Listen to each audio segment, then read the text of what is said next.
Hello and welcome. I'm Don Emmett, Managing Director of Entrust Associates, and today we're sitting with Jeff Voida. He's the owner and president of Stockton Graham.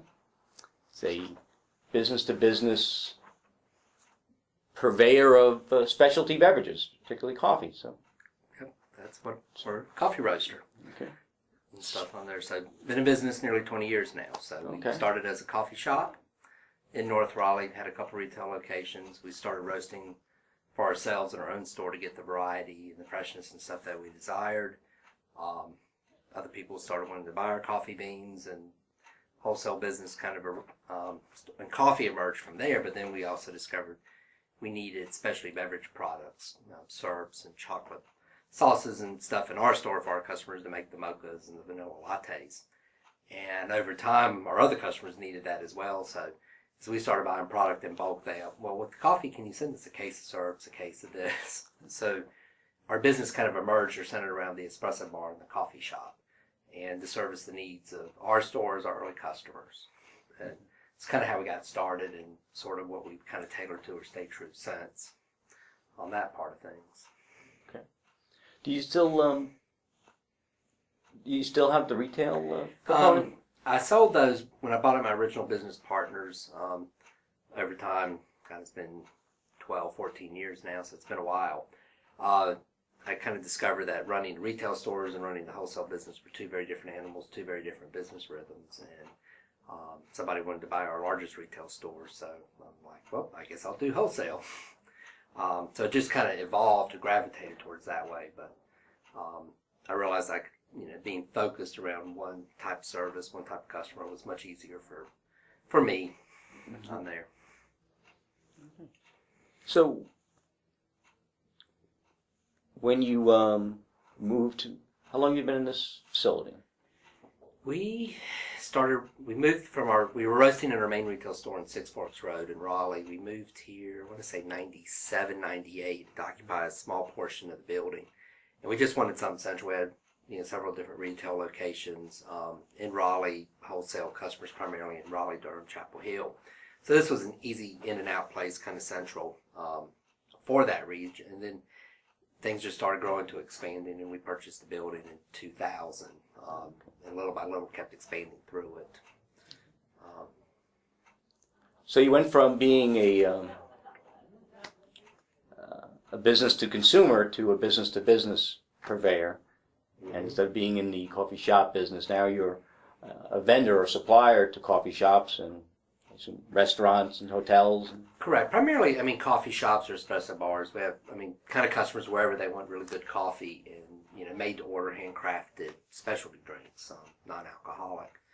So kind of using that expertise and our coffee shop knowledge, we've been able to, consult, help people pull it together, try to ask them questions, analyze their customers, what they're trying to do, and find the right mix of products. That's one reason we kind of structure our business and stuff like that. We realized that different customers, different environments needed different types of coffees, varieties, flavorings, and what can we do to help put them together and make them most successful.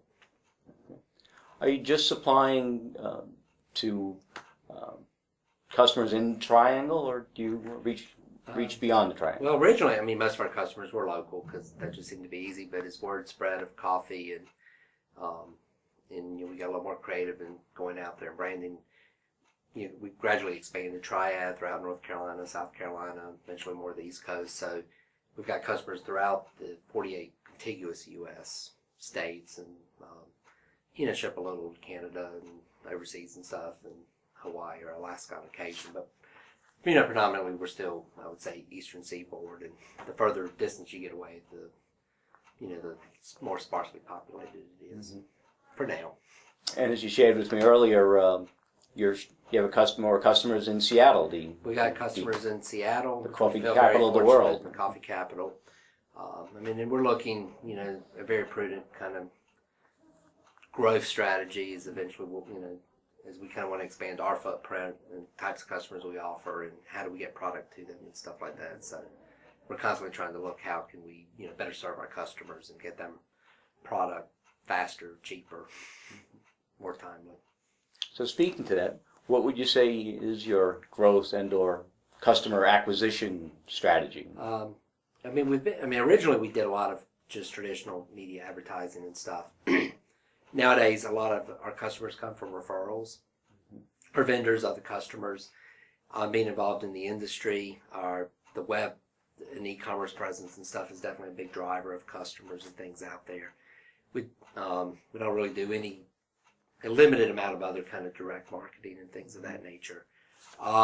We do a lot of just cold calling, finding people. But by and large, we're fortunate that people recognize who we are and will come and seek us out. So we feel very confident that they've heard about us and people would refer us in a positive way. But as we look to grow, we're looking, possibly having to add is weather and stuff taught us is one location, bad weather, and you're shut down. So looking at alternate distribution facilities or production facilities. One, to be closer to concentrations of customers, and number two, to have some redundancy. Okay. And I guess that would speak to, do you have sales reps around the country? Or? We've got 2 outside sales reps. One is located in Raleigh, one is located in Pennsylvania. On that, and they kind of cover a wide territory on that side of stuff. Then we've got inside salespeople that work out of our Raleigh office. In terms of a distribution strategy, you're I guess, selling direct to your customers. Are you selling to any coffee or restaurant wholesalers? Yes, the majority of our customers are what we call the end user, or the actual kind of customer itself. So one of the advantages we offer is we have such a huge inventory, the ability to roast coffee to order and ship it out within 1 to 2 days, typically the same day. Customers like that. They want the freshness, they want the variety. It helps them on their supply chain, minimize their inventory, allows them to cover a much broader SKU selection than they would otherwise. So we use a lot of FedEx, ground type shipping for that. Our larger customers, a lot of stuff go out on pallets or LTL. We do have what we call sub-distributors or distributor customers, and several of those located that'll buy a pallet of coffee or other products, or multiple pallets as the case may be, and then they will actually go the last mile to the end user. So having been in this business for, I guess this is 20 years now. 20 years in May. 20 years. Well, congratulations. Thank you. That's fabulous. Appreciate that. Looking back on 20 years, what was when did you know, I guess, the new strategy, you can kind of switch gears, was going to pay off, was going to be successful? Good question. It was kind of like it. Just having been in it, we just kind of kept going and would try things, and more customers would call up. One way in kind of looking that our kind of product mix, our strategy and stuff seemed to work was maybe 10 years ago, where we really found customers really appreciated, and our best customers just kind of over the years are ones that we really helped. We used our retail store experience, and we've hired people out of the retail coffee industry, using their experience, kind of asking questions, helping them, like, well, do you really want to use that product, or here's some other ideas. So kind of taking not only products, but really adding the education and service and training really helped them succeed and stand out. They appreciated it. Many of them became friends and stuff, and many are still customers today. You kind of seen that sort of started gelling. It's like, okay, maybe this could really work. We need to do more of this. So, we've invested training our people, our customers. It's a great deal of time and energy into that. Trying new products, trying to stay ahead of things, helping our customers, stay abreast of industry events and things, and broadening what we do, trying to do it faster, cheaper, and better. So I guess it was more of an evolution that happened. I got to believe when you started the coffee shop in 1994, you didn't foresee yourself being a large coffee roaster. No, nobody. Starbucks, I don't even know if they had 200 stores at the time. Maybe 100, 150. So the whole specialty coffee industry was very much in its infancy, and nobody knew what to expect, what it was. So as it evolved, we evolved with it. As consumers evolved and grew and developed new taste and flavor profiles, we adapted. Given, life like business, business like life, is a learning experience. It's a journey, not a destination. And I'm sure we learn every day when we're in business. And based on all the things you've learned, what might you've done differently or sooner, or looking back? Really, one thing I sort of got it, but it was really hard to put together until you see it every time, was really look at a customer not so much as a single transaction, but at their lifetime value, the lifelong relationship, and really what it would take to wow, to help the customer, to really give them just an incredible experience in product, service, and stuff. And sort of always kind of want to knew that, but circumstances got there, and I really wish much earlier on we invested a lot more in training and stuff with all of our people to really want to do that and focus on the overall customer relationship. And it kind of, as we started really, a light bulb kind of went off on me and started doing that and stuff. It completely kind of changed my outlook, my view, and I would say it was all my great idea, but it was learning from other people and other stuff. It's like, wow, it makes life easier. I like doing that. I want to be treated that way. Why don't we treat our customers that way? So it was kind of like, everybody says, oh, run by the numbers, run hard, run tight, and a lot of times it's like, but we're working with people. It's a people business ultimately, and we think of them in people terms, and it seems to work much better. I'm much happier running a business. And what's nice, it's kind of a fun business. It's coffee is it's an enjoyable beverage. Yeah. Oh, it's an incredible business. I mean, it's passionate. I love great food and new foods and trends. So you're around a bunch of foodies. I love international cultures and travel. Coffee literally is global, both from the production and the consumption side, and how people consume and trends and stuff from around the world.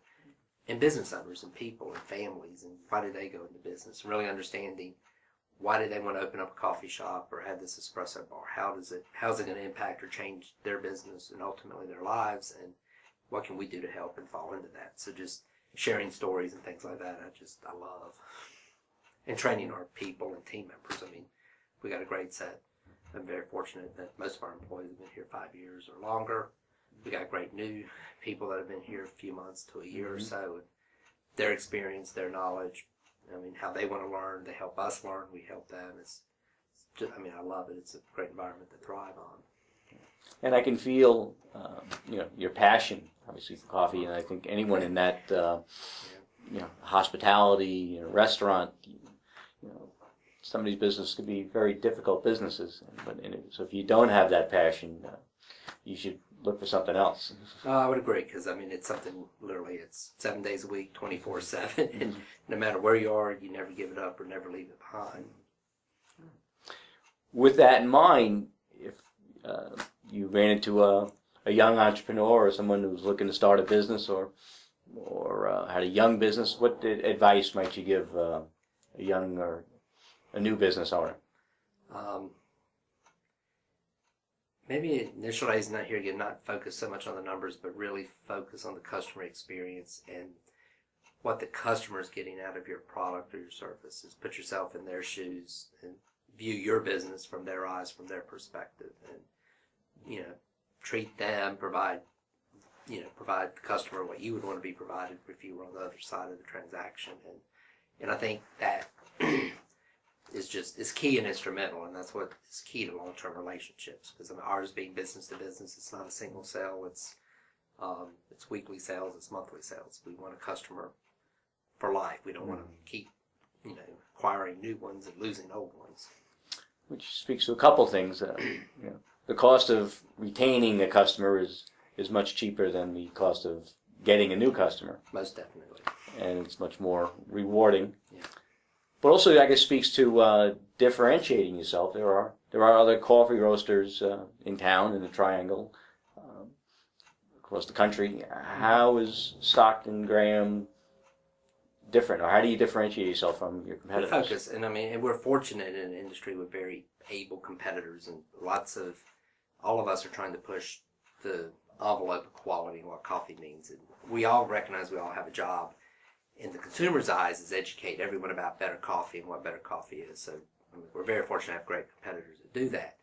Some of them will really focus on the specific types of coffee or origins. Others will focus on really taking coffee, super fine micro lots, and really elevating just the individual coffee experience, much like wine or some craft brewers. We look at it, and our perspective is, how do we take really great coffees, all of this great knowledge, and put it into a sustainable kind of business practice? So as a business owner, they've got the tools and things they can succeed. And if they want that really fine micro lot coffee experience, they can provide that. Or if they want the neighborhood coffee shop to get people going to and from school or work, they can kind of craft that experience for takeout, business endeavor and stuff too. Our goal is to make sure whenever people, our customers are serving coffee or product, that it's the best that it can be per industry standards, the best quality out there, and how can they stand out over and above their competition. You mentioned earlier that you bought your facility some time ago, and that probably a question for a lot of business owners as they get successful and cash flow is such that it was a very smart thing that I did in my previous business where we bought our building and was, where we were able to participate in the growth, the appreciation in real estate. How has that experience been for you and in your business? Most ways it's been very positive. I mean, we've experienced much of the same thing. We knew we always had to operate and have a roof over our heads, and it's like, well, if we're going to be paying rent, why not pay rent to ourselves? And we actually had tenants paying us rent for a while, so it, no great insight as it kind of worked out. We're like, well, we bought this building, we only need half of it, we'll rent the other half. Allowed you to grow into the building. Yeah, and they helped us kind of cover there, which from building up cash flow and equity and assets, and definitely from a financing perspective makes you more attractive. But it also provided more stability. It's like, well, I don't have to ask the landlord if I want to knock out the wall or do this and stuff. It's like, oh yeah, that's a good idea. Let's why not do it. You mentioned perhaps adding some redundancy at some point. Where might that be? Where we're looking at a couple areas. I mean, here again, we want to. Most of our customers are on the East Coast, so some of those that are a little bit further, we would love to be within 2 days of the majority of them. So as we kind of get there and we build up, so we would probably move a few hundred miles from the. Would you go further south or would you go further north? Or we're looking north, south, and west. Okay. Kind of all of those. It's we have factors and stuff we're trying to look at, but it's it's how do we keep transit costs down? How do we put inventory and product closer to where our customers need to be, or where they are, and where can we acquire new business on the new customers out there, be closer to them. Okay, I guess that's a good point. How significant is transportation costs for your product? On wholesale products and stuff is there's the margins and stuff because people have to buy the product, resell it, and all that stuff. So it's it's more about turnover and frequency of orders. It's not necessarily you're going to get a huge profit margin. Software and some stuff like that would be nice, but we don't see it on the wholesale side. So definitely less rich than at the retail level. And freight and transportation is a significant portion of that. And I think in any of the wholesale side, I mean it's it's probably one of the largest expenses after the product itself. Are you typically paying for the shipping, or is that the customer? It's a combination of the customers and order size and freight model factors as to what it is. So, obviously there's different levels. It's negotiated, but we've got tiers and dollar levels that when you achieve it in the product mix, then we can kind of afford to ship it. But not everything, because there's so many different places and things that it could go, and the freight could be more than the gross profit. And I guess my final question would be, what are your critical success factors? How can you quantify your customers' experience that you're doing the kind of job you want to be doing? I think first and foremost is our probably most critical factor to success is having a great team of people that we all don't necessarily think in terms of function or role, but we think how can we make sure our customers have product to sell? How are they educated? How can they get what they want to sell? So all of us are centered around making sure the customer has what they need when they need it. So, we're able, if an issue comes up or bad weather or other, we all kind of swing into action. How do we get stuff to that customer? How do we take care of them? So it's our people and their knowledge and their passion for the industry, for coffee, for our customers, for relationships and stuff they've developed. So, it's our team of people, our customers respecting us, working with us, teaching us on there. So I wish I could say a bunch of stuff I've done, but quite to the contrary. everybody else, I think. Jeff, anything that you'd like to add? I think in all, it's a wonderful business. I've been doing it 20 years. I'm doing it 20 more. Mm-hmm. In terms of there, I would love to see and grow, see our customers grow and develop more. We've got a great team of people. I want to really work hard to make sure they're rewarded and their families and stuff that they want to continue to work here. We can recruit the great people to want to work for us. Fantastic. Well, thank you very much, Jeff. Appreciate it. Appreciate you sitting down. Thanks.